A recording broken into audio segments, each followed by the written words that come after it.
Olá pessoal, sejam muito bem-vindos ao meu canal. Nesse programa eu mostro como médicos podem trabalhar nas áreas de emergências médicas com segurança. Eu sou Wilder Costa, médico intensivista, especialista em pacientes graves. E no episódio de hoje eu vou te mostrar como pode ser prejudicial ao paciente quando você toma uma decisão errada na emergência. Mas antes de avançar, já vou te pedir uma coisa rápida. Curte esse vídeo e se inscreva aqui no canal. Assim, você não perde nenhum dos próximos conteúdos que eu preparo, especialmente para ajudar médicos a se sentirem mais seguros nos plantões de emergência. Mas primeiro, eu quero começar explicando a diferença entre erro médico, decisão errada e evento adverso. Parece tudo a mesma coisa, mas não é. O erro médico é um erro na execução de uma ação. O médico sabe o que precisa fazer, mas executa de forma incorreta. É uma falha de execução, não de raciocínio. Um exemplo simples. Sabia que precisava aplicar adrenalina intramuscular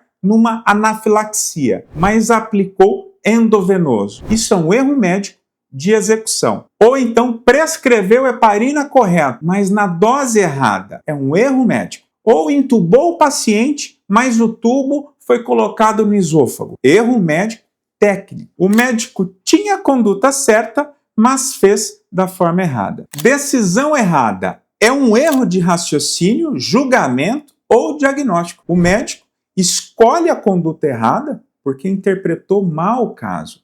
É uma falha no pensar, não na execução. Um exemplo simples. Paciente com dor torácica. O médico acha que é ansiedade e não pede o eletrocardiograma. Decisão errada. Paciente com dor abdominal intensa e o médico pensa que a gastrite libera. Era apendicite. Decisão errada. Paciente com confusão mental. O médico acha que é psiquiátrico, mas era hipoglicemia. Decisão errada. Ou seja, o médico fez o que achava certo, mas o raciocínio estava errado. E o evento adverso já é outra coisa. É o dano real ao paciente causado pelo cuidado médico. Pode vir de um erro prevenível ou de uma complicação inevitável, não prevenível. Veja alguns exemplos. Recebeu dose errada de heparina e sangrou. É um evento adverso prevenível. Reação alérgica grave ao antibiótico indicado corretamente. É um evento adverso não prevenível. Paciente liberado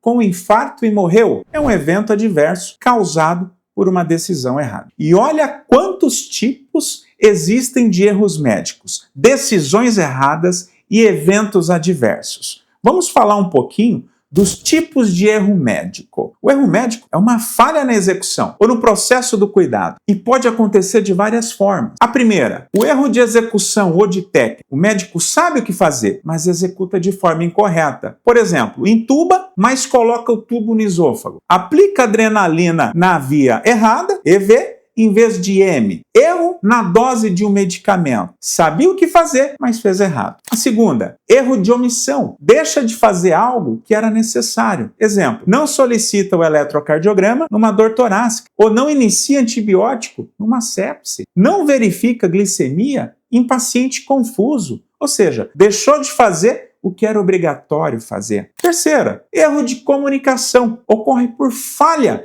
de troca de informações entre profissionais. Por exemplo, o médico não comunica mudança de dose ao plantonista seguinte. A equipe de enfermagem informa hipotensão crítica, erro de prontuário ou confusão de nome de paciente. Ou seja, o cuidado certo foi planejado, mas a informação se perdeu. Quarta, erro de sistema ou de processo. Decorre da falha organizacional ou protocolo inadequado, não apenas da pessoa. Por exemplo, sistema de prescrição confuso gera erro de dose, falta de checagem dupla em medicações de alto risco, falta de protocolo claro de dor torácica. O ambiente falhou junto com o profissional. Agora, olha os tipos de decisão errada, que é o erro de raciocínio clínico ou julgamento, e pode ter diversas causas. A primeira, erro diagnóstico, é a interpretação errada dos sinais e sintomas. Diagnóstico incorreto. Por exemplo, a dor torácica tratada como ansiedade, mas era infarto. AVC confundido com labirintite. Abdômen agudo liberado como gastrite. Pensou errado sobre o que realmente o paciente tinha. Segundo, é o erro terapêutico ou de conduta. O diagnóstico até está correto, mas a conduta é inadequada. Por exemplo, diagnostica infarto, mas não faz o AS. Diagnostica asma, mas não dá broncodilatador. Diagnostica sepse, mas demora para fazer o antibiótico. Ou seja, sabia o diagnóstico, mas tratou errado. A terceira, erro de julgamento, de priorização. É quando o médico não percebe a gravidade do quadro e subestima o risco. Por exemplo, paciente grave, deixado aguardando no atendimento, alta precoce, sem estabilidade clínica, não aciona a vaga de UTI a tempo, errou na avaliação da urgência. Agora, olha os tipos de evento adversos, que é um dano real ao paciente e pode ser prevenível ou não. Primeiro, o evento adverso prevenível ocorre por erro ou falha evitável. Olha um exemplo, o sangramento após dose errada de heparina ou a parada respiratória após uma sedação sem vigilância, um óbito após uma liberação indevida. Poderia ter sido evitado com cuidado correto. Olha a segunda. Evento adverso não prevenível é uma complicação inevitável, mesmo com conduta adequada. Por exemplo, a reação alérgica inesperada a antibiótico correto. Ou então, arritmia súbita durante um infarto em tratamento adequado, uma parada cardíaca num choque refratário. Mesmo fazendo tudo certo, o dano aconteceu. E quais os benefícios de tudo isso? Por que o médico precisa compreender esse tema? Primeiro, para proteger o paciente, compreendendo as causas dos erros. É o primeiro passo para evitá-los. Quando o médico entende onde ocorrem as falhas mais comuns, ele passa a enxergar os pontos de vulnerabilidade antes que o dano aconteça. Por exemplo, um paciente chega na emergência com dor torácica atípica. Se o médico ignora o eletrocardiograma inicial ou subestima o risco, o infarto pode passar despercebido e o diagnóstico só vem horas depois, quando o dano já é irreversível. Um outro cenário, um paciente febril com hipotensão leve e taquicardia discreta. Pode ser tratado como uma virose, quando na verdade o paciente está no início de sepse. Ou ainda, um idoso confuso, tratado como caso psiquiátrico, mas que na verdade está com hipoglicemia grave. Em todos esses exemplos, uma decisão simples como não pedir um exame essencial ou interpretar de forma apressada um achado clínico pode custar a vida de alguém. Por isso, conhecer os mecanismos de erro é proteger os pacientes antes que o erro aconteça. Segundo, para aprimorar o raciocínio clínico, grande parte das falhas médicas não vem da falta de conhecimento, mas de como pensamos sob pressão. Na emergência, o tempo é curto e o ambiente é caótico. E o cérebro tende a usar atalhos mentais, os chamados vieses cognitivos. Por exemplo, o viés de ancoragem faz o médico se fixar na primeira hipótese e ignorar novas evidências, como o paciente tratado como ansiedade, que na verdade infarta. O viés de confirmação leva o profissional a procurar apenas informações que reforcem a sua hipótese inicial. E o viés da experiência prévia faz o médico generalizar casos semelhantes. Já vi isso antes, é gastrite de novo, e perde detalhes cruciais. Reconhecer esses vieses e aprender a pisar no freio do pensamento rápido é o que diferencia um atendimento apressado de uma conduta segura. O médico que domina esse processo pensa com mais clareza, mesmo em meio ao caos da emergência. O terceiro ponto importante, para fortalecer a reputação e a ética profissional. Erros acontecem, isso é parte da natureza humana e da prática médica. Mas o que diferencia o bom médico é como ele reage ao erro. O profissional que reconhece suas falhas, analisa as causas e busca aprendizado constante. Demonstra humildade, ética e compromisso com a segurança do paciente. Isso cria respeito dentro da equipe e confiança diante dos pacientes e familiares. Por exemplo, o médico revê um caso em que houve atraso no diagnóstico e compartilha as lições com a equipe. Isso contribui para evitar que o mesmo erro se repita. Já aquele que tenta esconder falhas por medo, por orgulho, contribui para que erros se tornem sistêmicos e repetitivos. Assumir uma postura ética e reflexiva não diminui o profissional, engrandece, reforça a ideia de que o cuidado médico é feito por seres humanos que aprendem e evoluem a cada decisão. Quarto, para reduzir os custos e melhorar o sistema. Cada erro tem um preço, humano e financeiro. Um erro de medicação, uma intubação mal executada ou um diagnóstico atrasado gera retrabalho, prolonga internações e consome recursos que poderiam ser usados em outros pacientes. Por exemplo, o antibiótico administrado de forma errada pode levar a uma infecção grave e aumentar em 10 dias o tempo de internação. Um erro de diagnóstico em um AVC pode custar não só a função neurológica do paciente, mas também meses de reabilitação e um alto custo hospitalar. Cada evento adverso grave gera, em média, $9 mil em custos adicionais, segundo estudos norte-americanos. Reduzir erros, portanto, é uma forma de gestão responsável, preserva vidas, melhora resultados clínicos e evita desperdício. É cuidar com ciência e consciência. Se você não se cuidar com os erros médicos, veja a triste estatística que pode acontecer. Diversos estudos mostram o quanto decisões erradas e erros médicos impactam a vida dos pacientes e o sistema de saúde. Um grande relatório da Agency for Healthcare Research and Quality mostrou que 1 em cada 18 pacientes atendidos na emergência recebe um diagnóstico incorreto. E 1 em cada 50 sofre um efeito adverso. E cerca de 1 em 350 casos evolui para incapacidade permanente ou morte. Isso representa aproximadamente 7,4 milhões de diagnósticos incorretos por ano nos Estados Unidos. Os erros de medicação. Uma meta-análise recente revelou que 22,6% dos processos de prescrição ou administração de medicamentos em emergências contém algum erro, e quase metade desses erros tem potencial de causar dano. Mortalidade evitável. O clássico estudo do Institute of Medicine to Err is Human já estimava entre 44 mil e 98 mil mortes anuais nos Estados Unidos por eventos adversos preveníveis, número maior que o de mortes por acidentes de trânsito em alguns anos. E olha como a percepção dos próprios médicos sobre isso. Numa pesquisa internacional com mais de 10 mil médicos, 43,6% dos profissionais de emergência afirmaram já ter cometido algum erro médico na sua carreira. E a maioria deles relatou não ter recebido treinamento estruturado sobre como reconhecer ou lidar com esses erros. E olha o custo e impacto global disso aí. Segundo a Organização Mundial da Saúde, a OMS, 1 em cada 30 pacientes internados sofre algum dano relacionado à assistência, sendo que cerca de 25% desses danos são graves ou ameaçam a vida. Em pacientes desenvolvidos, estima-se que 10% das internações hospitalares resultem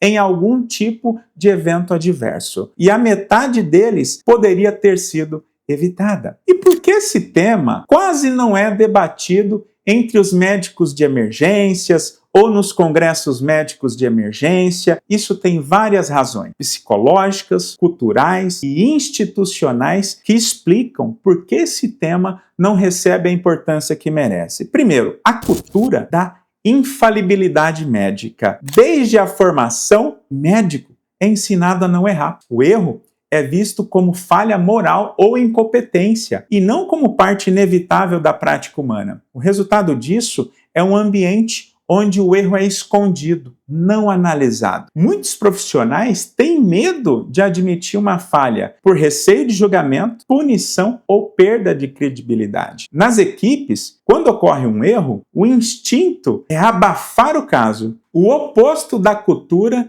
de aprendizado que deveria existir. Na medicina, aprendemos com os erros, mas quase nunca falamos sobre eles. Essa cultura punitiva e de vergonha impede que o sistema evolua. Os hospitais que adotam políticas de segurança do paciente baseadas em transparência e aprendizado, como o modelo da aviação civil, reduzem drasticamente a incidência de erro. Outro fator é o excesso de autoconfiança. Com o tempo, muitos médicos passam a acreditar que sabem o suficiente para não errar. É o chamado viés de excesso de confiança, descrito em diversos estudos cognitivos. Ele leva o profissional a não revisar protocolos, ignorar checklists ou subestimar sinais sutis. Também faz com que médicos experientes sejam, paradoxalmente, mais propensos a decisões erradas quando não questionam o próprio raciocínio. Olha um exemplo real. Um cardiologista experiente que vê uma dor torácica típica de ansiedade pode deixar de pedir um eletrocardiograma porque já viu isso 1000 vezes. Basta um único erro, assim, para mudar o destino do paciente e da carreira. Terceiro ponto, a falta de formação sobre segurança do paciente. A maioria das faculdades e residências não ensina segurança do paciente, vieses cognitivos ou análise de erro clínico de forma estruturada. Médicos aprendem farmacologia, anatomia e fisiologia com profundidade, mas raramente estudam tomada de decisão, prevenção de erro ou gestão de risco. E quando um erro ocorre,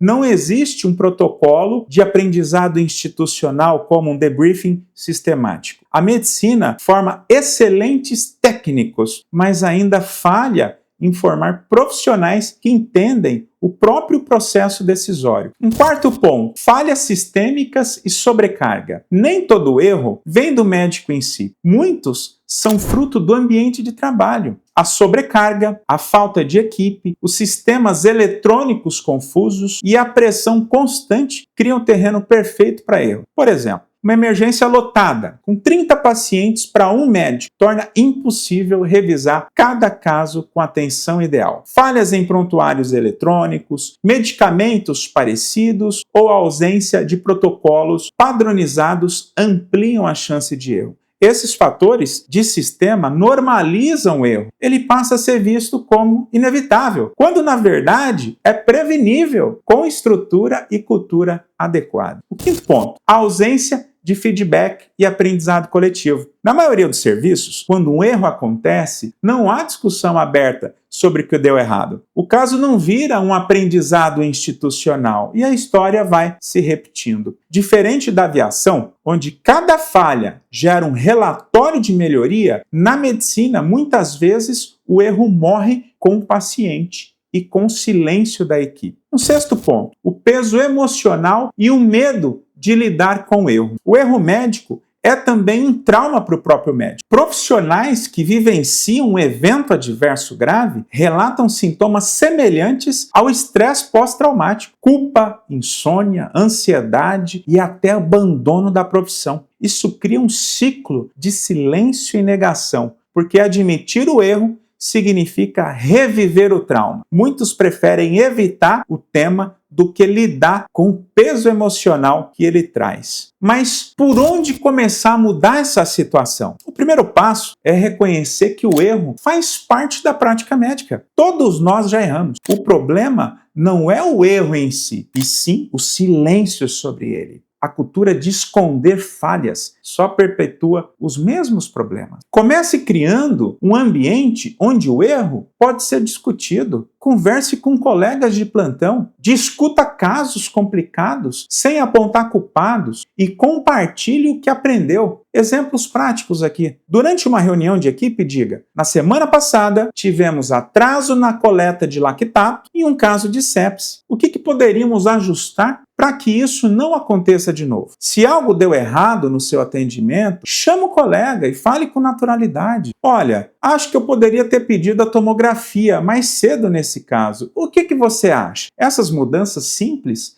mudam a cultura da equipe. O erro deixa de ser um tabu e passa a ser matéria-prima para aprendizado. Na emergência, o silêncio mata mais do que o erro. Como você organiza isso? Organizar é transformar boas intenções em rotina. Na emergência, Não há espaço para improviso constante. Método e padronização salvam vidas. Primeiro, use checklists e protocolos. Eles evitam esquecimentos e reduzem a carga cognitiva do médico. Olha só esse exemplo. No caso de dor torácica, tem um protocolo visível com todas as etapas. Eletrocardiograma em até 10 minutos. Aspirina mastigável. Solicitação de troponina. Oxigênio se saturação menor que 90%. Definir conduta de reperfusão. Na sepse, diga o pacote da primeira hora. Lactato, culturas, antibiótico precoce, volume e reavaliação. Mesmo em dias caóticos, o checklist garante que o essencial seja feito. Segundo, padronize a passagem de plantão. A passagem de informações é um dos momentos com maior risco de erro. Use o método SBAR: situação, background, avaliação e recomendação. Exemplo: situação: paciente de 65 anos com dor torácica. Background: hipertenso, diabético, infarto prévio. Avaliação: eletrocardiograma com supra-DST anterior. Recomendação: aguarda vaga premodinâmica, monitorizado e com dupla antiagregação iniciada. Padronizar evita que detalhes críticos se percam e cada plantonista trabalha com segurança. Terceiro, tenha seus próprios lembretes pessoais. Monte pequenos resumos no celular ou num cartão no bolso. Escalas como SOFA, escala de coma de Glasgow, Chades-Vasque, enfim, doses críticas, adrenalina, meldarona, noradrenalina, protocolos rápidos de parada cardiorrespiratória, sepse, insuficiência respiratória. Por exemplo, na hora da adrenalina, sob pressão, é fácil confundir a dose. Com o lembrete à mão, você evita erro de 10 vezes na diluição. Checklists não substituem raciocínio médico. Eles protegem. E quando que é melhor fazer isso? Olha, o melhor momento é logo após o atendimento. Enquanto o caso ainda está fresco na memória. Reflita, registre o que poderia ter sido melhor. Debrief imediato. Terminou uma intubação difícil ou uma reanimação? Reserva 2 minutinhos e pergunta para a equipe o que funcionou bem, o que poderíamos melhorar. Houve falha de comunicação? Vou te dar outro exemplo. Durante uma parada cardiorrespiratória, o acesso venoso atrasou e a adrenalina demorou 3 minutos a mais. Afinal, discuta: como podemos garantir que o acesso esteja pronto em todas as paradas cardiorrespiratórias futuras? Esses 2 minutos valem mais que qualquer aula teórica. Revisão semanal de casos. Escolha um dia da semana para discutir em grupo erros e quase erros. Não para apontar culpados, mas para aprender coletivamente. Olha só, essa semana tivemos um paciente com AVC, cujo diagnóstico demorou porque o plantonista interpretou o quadro como labirintite. Vamos revisar os sinais de alerta para AVC? Esse tipo de reunião fortalece o raciocínio clínico coletivo e melhora o entrosamento da equipe. Veja exemplos simples e aplicáveis de como fazer isso. Primeiro, debriefing pós-caso. Após um caso grave, reúna a equipe por 3 minutos. O que deu certo? O que poderia ser melhor? Faltou algo? Exemplo: após uma parada cardíaca bem-sucedida, alguém poderia mencionar: a comunicação funcionou bem, mas demoramos para achar o tubo orotraqueal. Conclusão prática: vamos deixar o kit de intubação montado no carrinho antes do próximo atendimento. Segundo, o diário de aprendizado. Tem um caderno ou um arquivo digital com 3 colunas: o que acertei, o que errei, o que aprendi. Por exemplo, acertei, fiz o diagnóstico rápido de infarto. Errei, esqueci de colher a segunda troponina. Aprendi, sempre repetir marcadores após 3 horas, mesmo com eletrocardiograma típico. Revisar esse diário uma vez por mês ajuda você a perceber seus próprios padrões de falha e progresso. Terceiro, rodízio de feedback. Combine com colegas. A cada semana, um médico observa o outro em um caso e dá feedback construtivo. Isso traz novas perspectivas e quebra o isolamento clínico. Veja só, um colega que você tende a pedir menos exames de imagem que o necessário, ou que fala pouco com o paciente durante a anamnese. Pequenos ajustes desse tipo reduzem erros de percepção e aumentam a confiança do paciente. E como melhorar de forma contínua? Melhorar continuamente é transformar o aprendizado num hábito. Não precisa ser um salto gigantesco, basta você melhorar 1% a cada plantão. Primeiro, reflita diariamente no final do seu plantão. Se pergunte, qual foi o meu melhor atendimento hoje? Qual decisão eu repetiria diferente se eu pudesse? Houve algum paciente que ficou em dúvida na minha cabeça? Por exemplo, você percebe que prescreveu um antibiótico de amplo espectro sem uma necessidade em uma pneumonia leve. No dia seguinte, você revisa o protocolo e ajusta a conduta. Pequeno ajuste, enorme evolução. Segundo, revise casos com desfechos ruins. Em vez de fugir desses casos, use-os como fonte de aprendizado. Veja esse exemplo. O paciente reinternou após uma alta precoce. Reveja o prontuário dele, os exames, o raciocínio que levou à alta e se pergunte, quais sinais que eu deixei passar? O que poderia ter me alertado antes? Cada caso mal sucedido ensina mais que 10 atendimentos perfeitos. Terceiro, se atualize constantemente. Erros também vêm da desatualização. Os protocolos mudam, as drogas são substituídas, as condutas são revistas. Na prática, participe de jornadas, congressos, de cursos curtos. Assine newsletters como Up to Date. Siga profissionais e instituições de referência. Por exemplo, saber que o uso precoce de antibiótico na sepse tem impacto direto na mortalidade te faz priorizar essa conduta sem hesitação. O quarto, cuide de você. O erro aumenta quando o médico está exausto, sobrecarregado ou emocionalmente abalado. Cuidar de si mesmo é cuidar do paciente. Veja só esse exemplo. Um médico que trabalha 36 horas sem dormir tem até